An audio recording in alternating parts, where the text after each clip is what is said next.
राजस्थान का बजट पेश हो चुका है और प्रदेश को 350 बिलियन डॉलर की इकोनॉमी बनाने का लक्ष्य भजनलाल सरकार ने रखा है।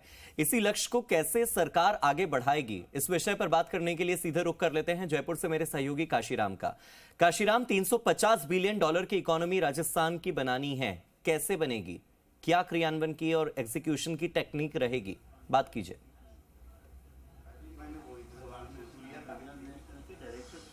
जी बिल्कुल हार्दिक, आपने ठीक कहा। इकोनॉमी को बढ़ाने की जो बात है, साढ़े तीन सौ बिलियन डॉलर की जो इकोनॉमी है उसको लेकर के एक बार जो हमारे विधायक हैं सिविल लाइंस के, उनके साथ जुड़ते हैं। सर, किस तरह से आप 1 लाख रोजगार देंगे हर साल, किस तरह से इकोनॉमी को इम्प्रूव करेंगे?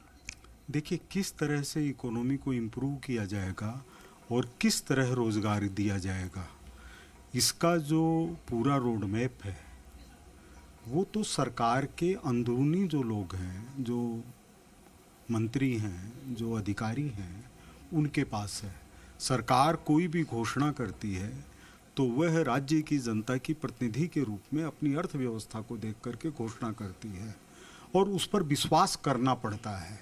यही रिवाज रहा है और निश्चित रूप से एक गंभीर सरकार, जैसे कि शुरू के 52-53 में अपना पहला बजट उत्तरदायी सरकार का शुरू हुआ तो नाथूराम जी मिर्धा ने किया, फिर बाद में जयनारायण जी व्यास ने अगले साल का किया, फिर उसके बाद में टीकाराम जी पालीवाल ने किया। तो उस समय तक सरकार की व्यवस्थाएं ठीक नहीं थी, वो खुद ही आलोचक थे अपनी बजट के। लेकिन आने वाले ये जो समय बीता है अपना 77 साल का, 75 साल का, उसमें चीज़ें इतनी परिपक्व हो गई है और आज तो बजट को प्रस्तावित किया गया है, इस पर बहस होगी। कोई भी व्यक्ति अगर किसी बात से असहमत है, कोई संगठन असहमत है, वो अपनी बात सरकार तक पहुंचा सकता है, जो जनप्रतिनिधि हैं उनके साथ में सहयोग लेकर के रखवा सकता है। आज की स्थिति में जो बजट प्रस्तुत किया गया है उसमें भारतीयता की सुगंध है, राजस्थान की परंपरा है, विरासत का सम्मान है और 2047 के विकसित राजस्थान का स्वप्न है। जयपुर को कोई खास बहुत अच्छी सौगात कोई ऐसी मिली हो, आप कहेंगे? मैं तो क्या कहूँ, इतनी सौगातें मिली है। सिविल लाइंस के लिए सीधे सीधे अपने कलेक्ट्रेट से लेकर के राजमहल पैलेस तक डीपीआर करके और एलिवेटेड रोड के निर्माण का जो प्रस्तावित बजट है वो 400 करोड़ का है। अपने जो ये 4 दीवारी क्षेत्र के अंदर जो अपना पुराना हेरिटेज है, इसके लिए 100 करोड़ की घोषणा है। तो हम कैसे माने, कहीं ट्रोमा सेंटर की है। तो इतनी घोषणाएं हुई हैं। इन दिनों जयपुर शहर में विधायक जी आप देखेंगे कि ट्रैफिक जाम एक बहुत बड़ी समस्या बनती जा रही है, तो उसके लिए जो इंफ्रास्ट्रक्चर डेवलप होना चाहिए, एलिवेटेड रोड बनने चाहिए, जिस अनुपात में बनने चाहिए उसकी बहुत ज़्यादा घोषणा नहीं हुई। नहीं, घोषणाएं हैं। हम ध्यान से देखेंगे ना तो हमको ध्यान आएगा। पहले मेरे को ही नहीं पता चला कि 400 करोड़ का ये काउंटिया अस्पताल जो है, इसके लिए मैंने प्रस्ताव रखा था कि इसको विकास होना चाहिए इस हॉस्पिटल का। बाद में देखा बजट के अंदर कि लिखा हुआ है काउंटिया अस्पताल का उन्नयन। तो इस तरह से चीज़ें जब पूरे बजट का ठीक से अध्ययन करेंगे तो पता चलेगा कि क्या क्या हुआ है। 60,000 करोड़ रुपए लगा करके सड़क बनाने की योजना, 15,000 करोड़ रुपए लगा करके गाँव में 25 लाख घरों में नलों से पानी, 5,000 करोड़ लगा करके पर्यटन का विकास। तो ये उस धारा का प्रतीक है जिस दिशा के अंदर सरकार सोचती है। 1 लाख लोगों के लिए नौकरी की व्यवस्था 1 साल में, 5 साल में 4 लाख लोगों की नौकरी की व्यवस्था। अब इसमें क्या होता है, कितना हो पाता है, इसके लिए तो भविष्य निर्धारण करेगा। लेकिन जैसे कि कहा जाता है कि जो वर्तमान है वही वर्तमान है, वही सच है। आप देखिए, इसमें जैसे कि अपने कर्मचारी नेताओं से मेरी चर्चा हो रही थी, तो उनको अपनी चीज़ों के अंदर ये हो सकता है कि नहीं, इस विभाग में ऐसा हो, इस विभाग में ऐसा हो, इस विभाग में ऐसा हो। अपनी बात रखने के लिए समय है, लेकिन सरकार की जो नीति, नियत, दिशा, दृष्टि, समर्पण, राज्य के प्रति श्रद्धा, वह इस रूप में सामने है कि महिला पुलिस की बटालियन बनेगी। तो क्या हमने सोचा था कभी कालीबाई के नाम पर बटालियन होगी? कभी अमृता देवी के नाम से बटालियन होगी, पद्मिनी देवी के नाम से बटालियन होगी। तो सरकार की जो दिशा है वो सकारात्मक है।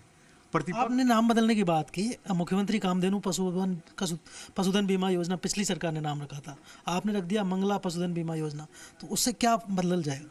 नहीं, नाम बदलना थोड़ा सा जरूरी इसलिए है कि पहले कभी ऐसा कोई प्रस्तावित बजट ही नहीं होता था जिसमें कांग्रेस के एक परिवार से जुड़े हुए लोगों के नाम नहीं हो। उनमें कुछ उपयुक्त भी होंगे, कुछ अनुपयुक्त भी होंगे, लेकिन क्या एक परिवार के बिना राजस्थान नहीं चलेगा? आज हमने कोई नाम ऐसा देखा? क्या हमने ऐसा कोई नाम देखा जो ऐसा लगा हो कि क्या रोज रोज ये नाम दे देते हैं? तो कृषि को लेकर थोड़ी सी आलोचना हो रही है कि बहुत ज़्यादा जिस तरह के फंड्स मिलने चाहिए थे किसानों के कल्याण के लिए वो कम रहे। हाँ, तो ये तो किसानों की सरकार है, जनप्रतिनिधि किसान हैं, थोड़ा और चेंज करवा लें, क्या दिक्कत है इसके अंदर? लेकिन यह समझना होगा कि राजस्थान की जो आर्थिक राजस्थान का ढांचा है वो नहीं है जो 75 साल पहले था। आज अर्थव्यवस्था के अंदर, सकल घरेलू उत्पाद के अंदर कृषि की, उद्योगों की और सेवा क्षेत्र की, इनके अनुपात पहले वाले नहीं हैं। तो जब पहले वाले नहीं हैं तो हम अगर आवाज लगाएं कि टेलर के यहाँ कपड़े सिलाने क्यों बंद हो गए, अब कपड़े ही ऐसे आ रहे हैं जो 20 साल फटते नहीं है, 15 साल फटते नहीं है, 10 साल फटते नहीं है और कंपनियां बना बना करके दे देती है। तो जब आज घरेलू उत्पाद के अंदर उद्योगों की, सेवा क्षेत्र की ज्यादा भूमिका होगी तो हमको उनका भी ध्यान रखना पड़ेगा, लेकिन ये भी ध्यान रखना पड़ेगा कि शरीर में खून है और सांस है तभी सब कुछ है। सब चीजें छूट जाएंगी लेकिन खेती नहीं छूटेगी। बिल्कुल, खेती को समझने के लिए एक बार हम कृषि विशेषज्ञ के पास चलेंगे। एसएल शर्मा जी हमारे साथ जुड़ रहे हैं। एसएल शर्मा जी, थोड़ा कम शॉर्ट में बताइएगा कि किस तरह से देख रहे हैं पूरे बजट को, किसानों के लिए क्या कुछ है? भाई, आज का बजट के यदि मेरी निष्पक्ष राय पूछते हो तो किसानों के लिए बहुत ही हितकारी बजट सरकार ने पेश किया है। सबसे बड़ी जो ज्वलन समस्या है वर्तमान में पानी की है। भूजल दिनों दिन गिरता जा रहा है और जो है वो भी क्वालिटी का नहीं है। तो सरकार ने जो ERCP योजना है और जो वाचर सिंचाई योजना है उसमें बहुत ही अच्छा बजट इन्होंने दिया है। और ये जो किसान संचय करेगा, ये गुणवत्ता वाला पानी है, फसलों के उत्पादन में वृद्धि होगी। इसके अलावा भी बहुत सी योजनाएं हैं। उन योजनाओं के माध्यम से सरकार ने किसानों को हित साधने की कोशिश करी है। जैसे राजस्थान कृषि विकास योजना, पहले हमारे यहाँ भारतीय कृषि विकास योजना चलती थी, उसकी जगह इन्होंने राजस्थान कृषि विकास योजना, इसके माध्यम से किसानों के घर पे जाके और कृषि वैज्ञानिक, कृषि अधिकारी उनके जितनी भी सुविधाएं उनका लाभ उनको देंगे और किसान उस लाभ से लाभान्वित होकर अपने उत्पादन में वृद्धि करेंगे। पर इसमें मेरा एक थोड़ा सजेशन है कि राजस्थान में 5 कृषि विश्वविद्यालय है और करीबन सैकड़े से आसपास कृषि कॉलेजेज हैं, पर उनमें जो स्टाफ है वो 20% के आसपास भी नहीं है। तो जब तक अच्छे गुणवत्ता वाले विद्यार्थी हमारे नहीं आएंगे तो किसानों को शिक्षित नहीं कर पाएंगे। इसलिए जितनी भी पद रिक्त हैं उनका चयन किया जाए और गुणवत्ता वाली शिक्षा प्रदान की जाए। इसके अलावा बहुत सी घोषणाएं हैं जो उन्होंने करी है, बहुत ही किसान। बिल्कुल, देखिए यहाँ पर ये मान रहे हैं कृषि विशेषज्ञ एसएल शर्मा कि जो किसानों के लिए आम आधारभूत जो सुविधाएं विकसित होनी चाहिए, जैसे कि सिंचाई की बात है, उसको लेकर फोकस किया गया है। ERCP को पूरा करने की बात कही गई है। यहाँ पर जो कर्मचारियों से जुड़े हुए मुद्दे हैं उनको लेकर भी अगर हम बात करेंगे, क्या कर्मचारियों की जो मांगे थी वो काफ़ी कुछ पूरी होती नजर आ रही है बजट में? निश्चित तौर पे जो महिला वित्त मंत्री पहली बार बजट पेश किया है, इसके लिए तो मैं इनको धन्यवाद देता हूं। परंतु कर्मचारियों की पिछले कई वर्षों से मांगे चलती आ रही है। हमारे कर्मचारियों को, राजस्थान के कर्मचारियों को बहुत बड़ी आशाएं थी कि ये जो वेतन विसंगतियां हैं इसके ऊपर बजट के माध्यम से कुछ किया जाएगा, क्योंकि सामंत कमेटी है, खेमराज कमेटी है, इनका अभी तक कार्यकाल भी पूरा हो गया, रिपोर्ट भी पेश कर दी, परंतु अभी तक राजस्थान के हर तबके ने उनको अपने ज्ञापन, अपनी ग्रीवेंस दी थी। उसके बावजूद भी अभी तक उसमें क्या है क्या नहीं है इसका सार्वजनिक नहीं किया गया। तो इस बजट के माध्यम से, या बजट के अभी भी है आशा है कर्मचारियों की कि जो कमेटियां गठित थी उन्होंने रिपोर्ट दे दी, उनको वेतन विसंगतियों, सबसे बड़ा मुद्दा राजस्थान के कर्मचारियों को वेतन विसंगति, और वेतन विसंगतियों में विशेष तौर से मंत्रालय कर्मचारी हो, चाहे LSA पशुपालन के हो, चाहे होमगार्ड के कर्मचारी हो, चाहे जेल के कर्मचारी हो, चाहे पशुपालन के कर्मचारी, मतलब लगभग सारे कर्मचारियों ने मिला के, चाहे वर्क चार्ज कर्मचारी है, सब ने अपने अपने मांगे वहाँ रखी थी, अपनी ग्रीवेंस रखी थी। शिक्षा के हो, चाहे पैरामेडिकल के हो, सारे लोगों ने पदनाम परिवर्तन हो, चाहे मतलब सारी चीज़ें, बहुत सी ऐसी चीज़ें जिसमें सेवा नियम का परिवर्तन था, तो ये सारी चीज़ें, सेवा नियम पुराने टाइम के हैं, फिर पदनाम भी पुराने टाइम के हैं, तो ये सारी जैसे मॉडर्नाइजेशन हो रहा है तो उसी हिसाब से नाम परिवर्तन का भी उसमें रखा हुआ था, परंतु बड़ी आशा थी इस कई विभागों के, लेकिन भर्ती की घोषणा तो दी गई है, मतलब कि आपको लगता नहीं है कि कर्मचारियों की जो कमी देखने को मिल रही थी कई विभागों में, वो कमियाँ पूरी होती नजर आएगी? निश्चित तौर पे कमियां हैं, बहुत ज़्यादा कमियां हैं, क्योंकि पिछले करीबन 30 साल से कई ऐसे विभाग हैं जिनमें भर्तियां नहीं हुई। वाटर वर्क्स देख लो, ये जितने भी वर्क चार्ज कर्मचारी हैं, water works, PWD, PHED, one विभाग, इनमें भर्तियां नहीं हो रही है। कई सहायक कर्मचारी राजस्थान में एक समय 85,000 हुआ करते थे, आज घट के 10-12 हज़ार सहायक कर्मचारी हो गए।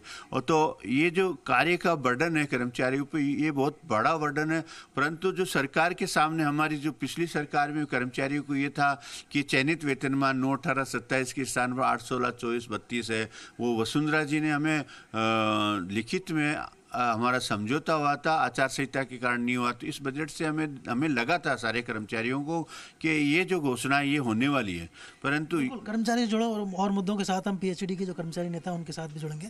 सर, कितना कुछ संतुष्ट नजर आ रहे हैं आप बजट को लेकर? बजट को लेके अभी तो जो घोषणाएं की है 90% तो घोषणाएं रह जाती हैं, फील्ड में कोई चीज़ें सामने आती नहीं। 1 लाख भर्तियों का आह्वान किया, भर्तियाँ किस पैटर्न पे की जाएंगी, संविदा भी की जाएगी, निविदा भी की जाएगी, या और कोई अलग पैटर्न होगा, या नियमित पद भी की जाएगी। जो 30-30, 32-32 साल से 5-6 डिपार्टमेंट इंजीनियरिंग से जुड़े हुए हैं, उनमें भर्तियां नहीं कर रही। उनका आज 4 ही डिपार्टमेंटों का खुलासा किया है। 5500 पुलिस वाले हैं, 1250 समथिंग डॉक्टर हैं, 4000 नर्सिंग कर्मचारी, 1650 रोडवेज के कर्मचारी हैं। क्या और डिपार्टमेंट में प्रस्ताव नहीं गए क्या सरकार के पास? अगर प्रस्ताव नहीं गए तो संबंधित मंत्री को गलती है। एक विभाग का खुलासा करते थे, उसमें 2000 की भर्ती करो या 20,000 की भर्ती करो। आज 32 साल से 33 साल से जिन विभागों में भर्ती नहीं है, वहाँ भ्रष्टाचार व्याप्त पड़ पाया है। सरकार को भी पता है, कर्मचारी नहीं होने के कारण सरकार की करोड़ों रुपये की रेवेन्यू बकाया पड़ी है, फिर भी सरकार को गुमराह किया जा रहा है विभाग के अधिकारियों द्वारा। इस तरीके के पैटर्न से ये मामले चलने नहीं है। इसका खुलासा हो तुरंत, खुलासा होने के बाद जिससे कर्मचारियों का हर्ष और उल्लास का माहौल बने, इसका खुलासा करते हैं। निविदा भी आपको 1000 रुपये मिलेंगे, 2000 मिलेंगे, ये पद नियमित के रहेंगे, ये अनियमित के रहेंगे। इस तरीके का कोई खुलासा नहीं होने के कारण इसको बंद का बंद रखा है। मैं तो ये कहूँगा, दिया कुमारी जी ने दिया के तले अंधेरा रखने वाली बात की कर्मचारियों के साथ। अगर उजाड़ा कर देते, कर्मचारी हर्षोल्लास से बात करता। अभी वो वेतन विसंगतियों की बात थी, उस पर कोई खुलासा नहीं किया। OPS NPS जो बड़ा मुद्दा था, कहीं एक शब्द भी उसका उल्लेख हमारी समझ में तो आया नहीं कि उसका उल्लेख किया हो। आज कर्मचारी में OPS को लेके, NPS को लेके भय व्याप्त है, उसका खुलासा करना चाहिए था। सरकार की जवाबदेही है। बिल्कुल, कर्मचारी से जुड़े हुए जो मुद्दे हैं उनको लेकर हम एक बार और जुड़ेंगे इनके साथ। इस बीच हम बात कर लेते हैं एग्रीकल्चर सेक्टर को लेकर के।